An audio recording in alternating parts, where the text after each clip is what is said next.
Ladies and gentlemen and ladies, welcome to another week, another episode of the Medicine Ball Podcast. You could have chosen to spend your time anywhere. You rock with me today. Thank you. I never take that lightly. Before we get into it, let my beat drop. Yes, that's right. Welcome to Medicine Ball with your boy S3 to be exact. And if you ain't in shape, at least your brain should be. Welcome, ladies and gentlemen, to the Medicine Ball Podcast, where we focus on giving your brain a six-pack by exercising your mind. Now, exercising your mind means that you actively think about and deal with all situations by first seeking to do anything other than what you are normally programmed and or comfortable in doing. Now, if you're someone who struggles and wants to get better at thinking about things beforehand, as opposed to reacting in ways that require less effort, well, just like anything you want to get better at, it does require training, practice, and work. Now, I'm well aware that thinking about things beforehand as opposed to responding off instinct does require effort. And who doesn't prefer things that are easy? Well, the first step, my friends, can be very easy, and that's to begin to look at all things from an unbiased point of view, which in itself will increase your curiosity in life. Now, exercising your mind won't give you all the answers. You will, however, begin to look at things with more peace, understanding, and patience, while simultaneously equipping yourself with more tools and strategies to help you effectively deal with this thing called life. Now, before we go any further, I'm no doctor, no psychiatrist, no psychologist. I have, however, been diagnosed with bipolar disorder level 1 for 16 years. And to be honest, I got to a point in my life where I was looking at the person I was becoming versus the person I wanted to be. And that, among other things, required me to look at my mental health responsibly. So whether or not you're diagnosed or know someone who's diagnosed or have symptoms or just want to know more about it, it doesn't matter. Maybe you're one of the many people who could just use some tips, tricks, and different ideas to help you get through day-to-day life. Pull up a seat, kick up your feet. ELE, everybody love everybody. This is your home, no judgment zone. Welcome to Medicine Ball. I appreciate you. This week's episode, Season 3, Episode 7. TP. Tiki Pole. Yeah. Let's get into it. Welcome back to another week, another episode of the Medicine Ball Podcast. You already know I appreciate y'all rocking with me. Real quick updates. Medicine Ball merchandise for the most part. I have like a hoodie left and one t-shirt left. Everything else has been sold out. So that's a good thing here, man. I'm going to get some sound effects. Let me jot down. I'm going to put some sound effects. I'm going to throw some applause in here, so I could have threw some applause right there. But I appreciate y'all supporting me, man. Update on the video aspect of it, man. And this is going to kind of lead us into this week's episode. But so I told you guys I'm doing like this financial kind of like class right now that's just, and I'm the type of person who like... And I think a lot of us are, we might not say it, like we don't listen to something until we hear it from somebody else. Like the person close to you could be telling you like something about your spending habits and you don't listen to them. So like my dad, for instance, just one example, always told me like one of the key aspects of like managing money is like writing a budget down on paper. And it's like, I used to always be like, man, that's corny. I don't nobody want to do that. Like even now I have old notebooks that I'm thinking is empty and like 50, 60 pages in, it's just like a random budget.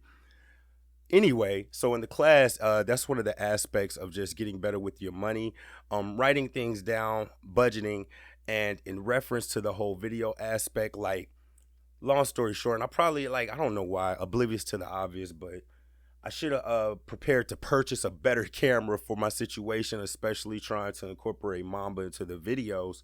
So with that being said, with the financial class, it's talking a lot about impulse buying and 48 hours and putting things off. And along with my religious kind of followings, just kind of like patience and taking each thing as it comes and not overwhelming yourself and doing what you can, man. And kind of practicing humility. So I know I'm pretty big on that. So that's the thing with the aspect of the video situation. Camera, I'm not going to rush it right now. But in due time, I promise if I feel like if I continue to do things the right way, diligence, and just, putting in the extra work and effort, it's all telling the story, everything will work out. I truly believe that, all right? All right, let's get into this week's episode, TP. So initially, I was going to make this week's episode kind of, and I don't want to spoil it too much, but just kind of a strategy guide or a way to start looking at things from approaching situations differently and from a more strategic standpoint as opposed to a gratification or emotional standpoint. But in the process of that, I come from a family, like my mother's side, especially, like a lot of them is like deeply rooted South, like Alabama. This particular cousin, he's from Alabama, and it's just like they're a little bit older than me, but we're at the age now to where we all adults. So like some of the conversations have ramped up. Like you might, and I'm just laughing thinking about it, man, because it's like a lot of times people don't think I'm listening, but I listen to everything. That was in a movie. I think it was Harold and Kumar Go to White Castle.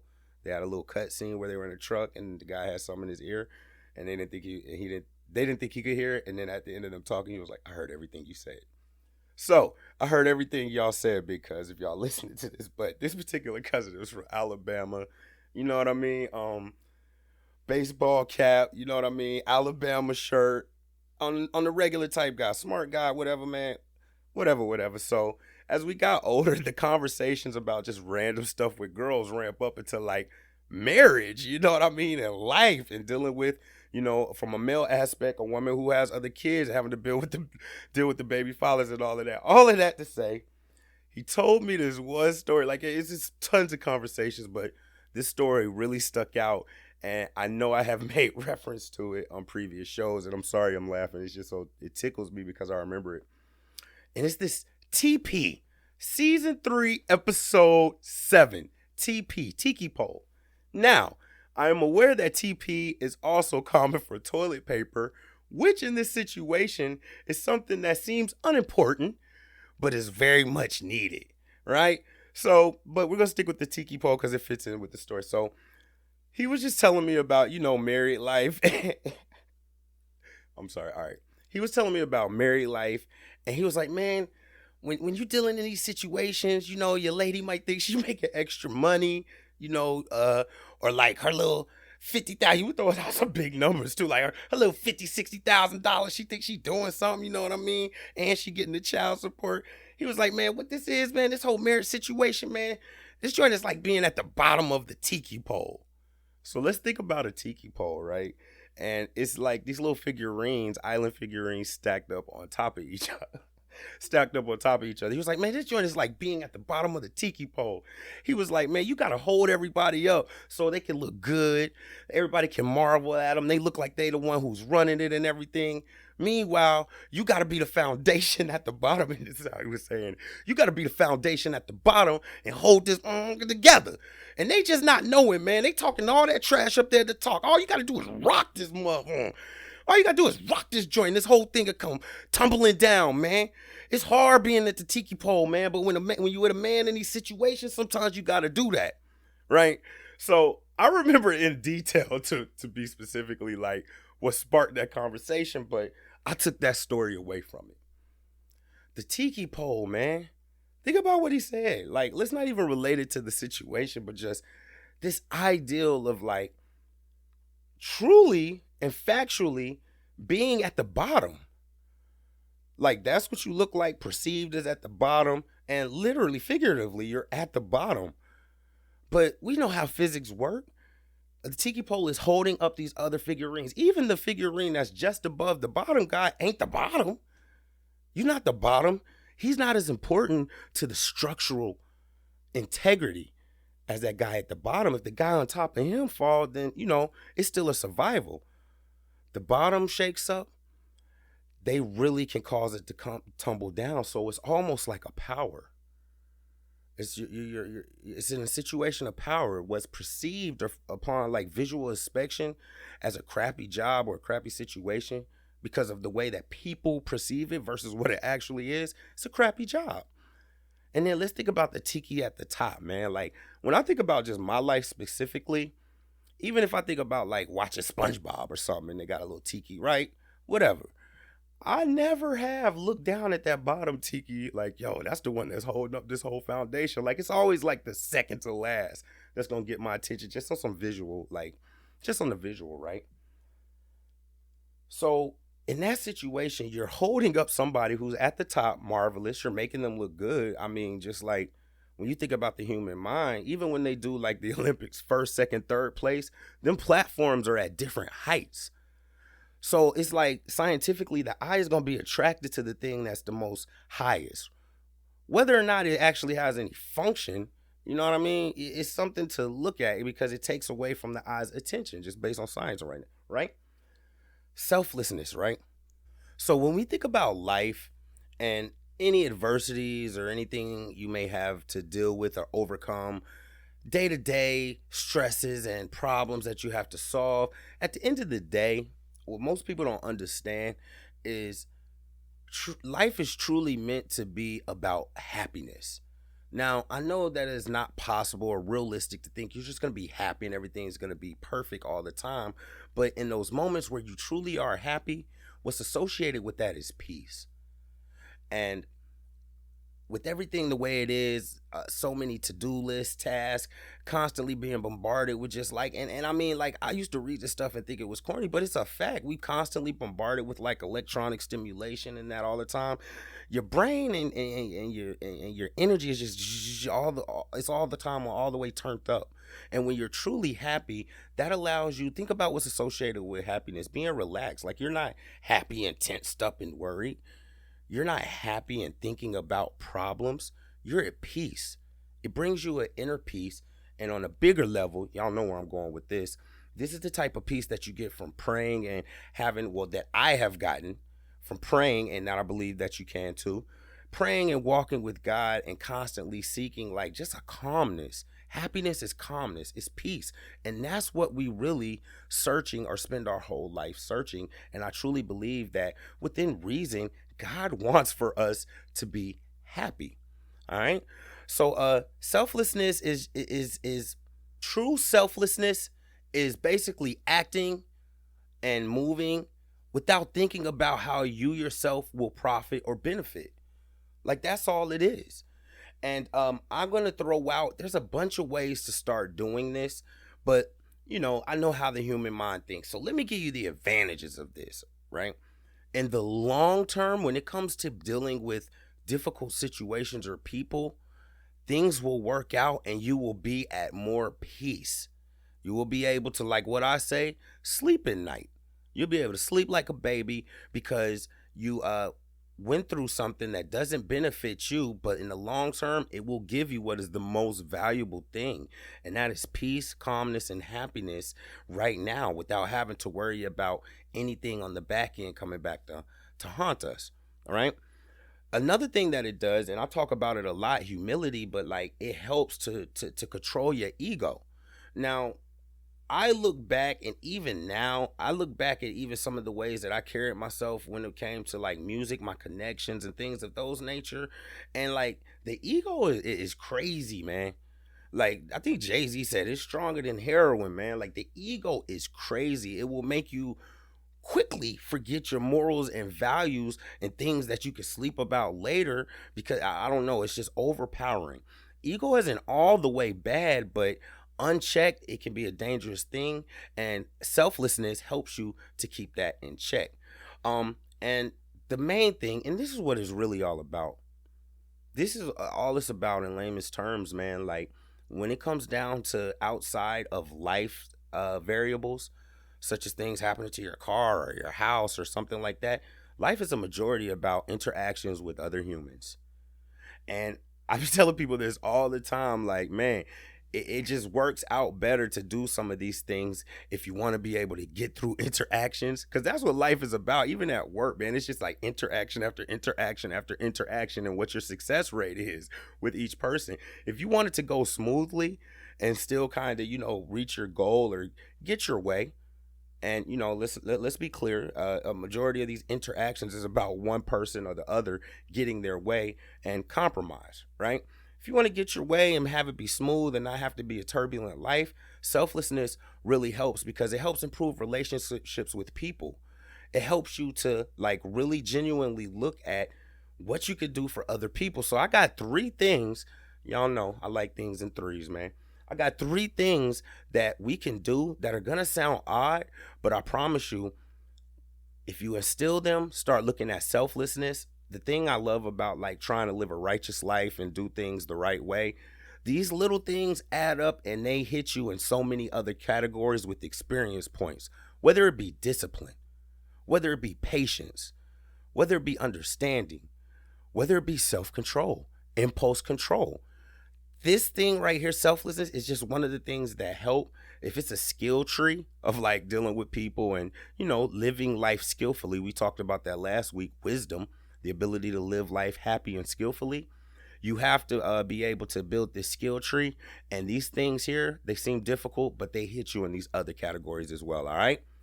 Selflessness. How can we learn to be the Tiki Pole at the bottom and embrace that? Number one, and I fight with this daily.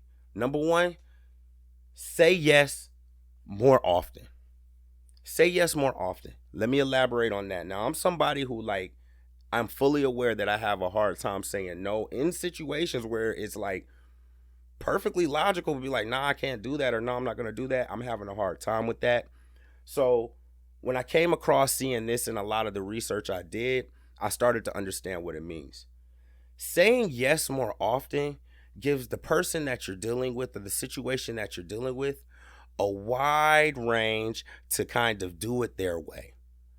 It's not even about, you getting your way or you necessarily hurrying up and trying to control the situation. And that's what it's about as well, though, on the tip. But it's like giving people an opportunity, because that's what selflessness is about, other people, to do things their way. Now, what I have found and what I started to understand from reading this, that is, if you do it in a skillful way, saying yes more often, you can just bring the decisions that others make or that happen in situations before them and have them look at it in a way that it's going to be hard if it doesn't play out positively or well. It's going to be hard for them to be able to not understand it or not accept it because they're responsible. So if you're dealing with somebody who, maybe might be trying to take advantage of you, it says a lot about this in the Bible as well. There's a Bible verse that speaks to, continue to treat people kind, so that eventually they'll be like, man, I'm really taking advantage, and then they'll come around. That's the benefit for you, but the benefit for them is it also gives them a freedom and a way to learn themselves. All right. Say yes more often. Number two, selflessness, like I said, on the other end is selfishness. Sometimes we got to use hacks to get things done and see the bigger picture. Number two, and this is something that I do, give people what you want. Give what you want to others. An example for me that I know I'm highly aware of, and not to brag or anything, but a lot of people come to me about music advice or music situations. And I think it's because I'm so eager to give them the tools and all the information that I put in all these years and effort to learn, because I want them to be able to have it so that they can go. I don't care about them being better than me or anything of that nature. Give others the things that you want. If you're in a management position and see somebody working, actually harder, remember, you might have been in that situation. What would you want in that situation? You will want an opportunity, even if you mess up once or twice. Give others what you want. That will help build relationships. It will help things to run smoother. It will give you skill points intellectually to kind of, guide situations in the long run. But it also feels good.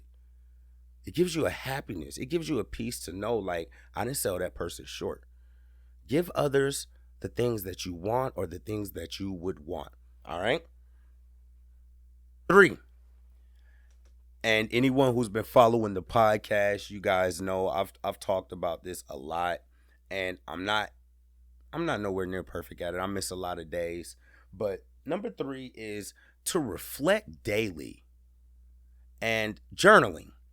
All of that to say, journaling is something that I've taken a real effort to just try to do it every day. Just write down your feelings, bro. Just write down anything. How do you feel right now?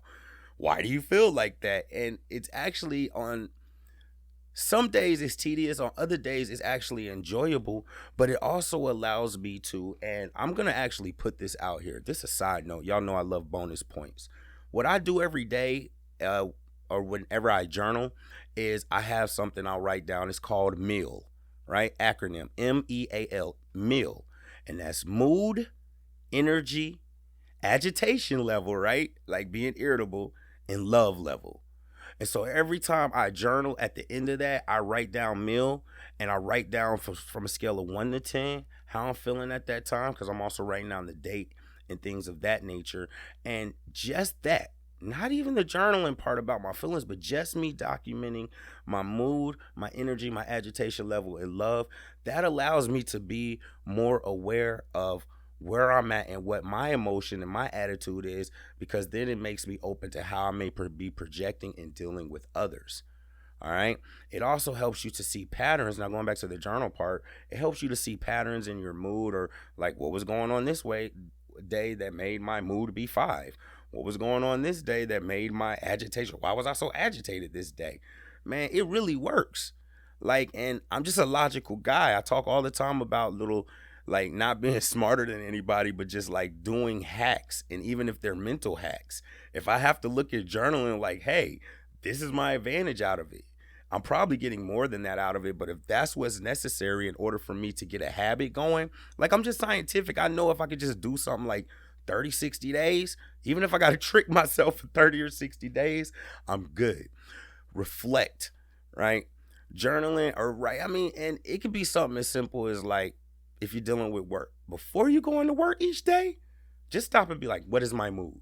Just something simple like that takes like 0.2 seconds. What is my mood? Just doing that will start to make you more aware of the current situation, but everything that happens after that.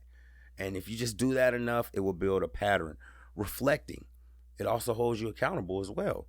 Me personally, if I got to write down in my journal, hey, I was rude to this person and I really didn't need to be, and I'm seeing that too many times in my journal, then I know I need to go back to the drawing board and be like, yo, bro, what happened before you went on this streak of rudeness?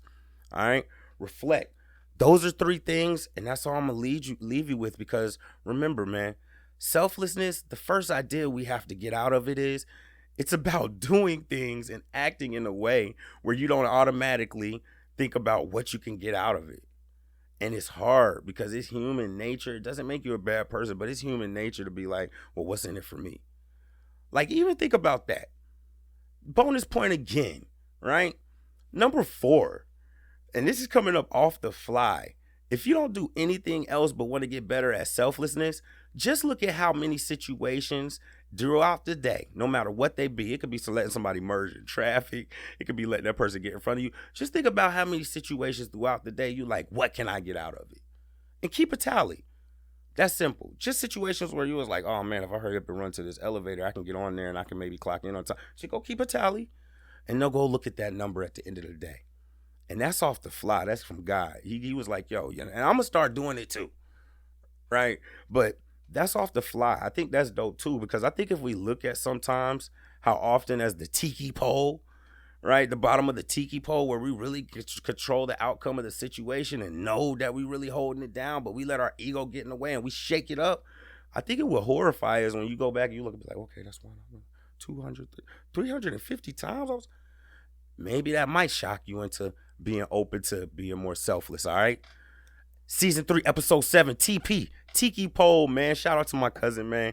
Next time y'all are in this situation, just think about this story, man, because I know it's so often when we're just like, man, this person acting like they doing so much, knowing good and darn well that if I just, or if I just say, I could just shake it up.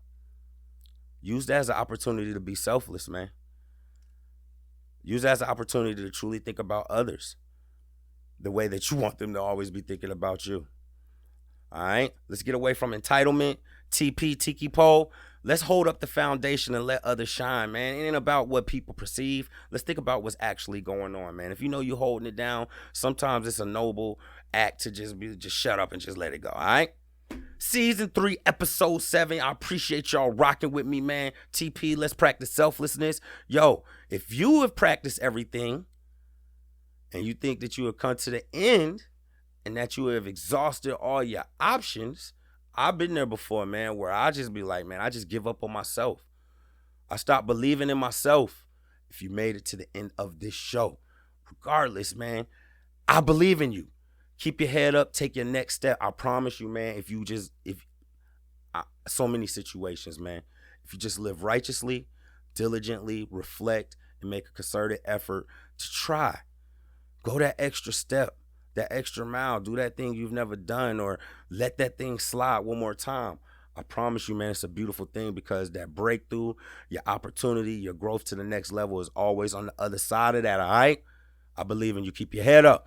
Appreciate y'all rocking with me. Like, subscribe, share, all that good stuff. Follow me on my social medias, Medicine Ball LS3. I love y'all. Till next week. Yeah.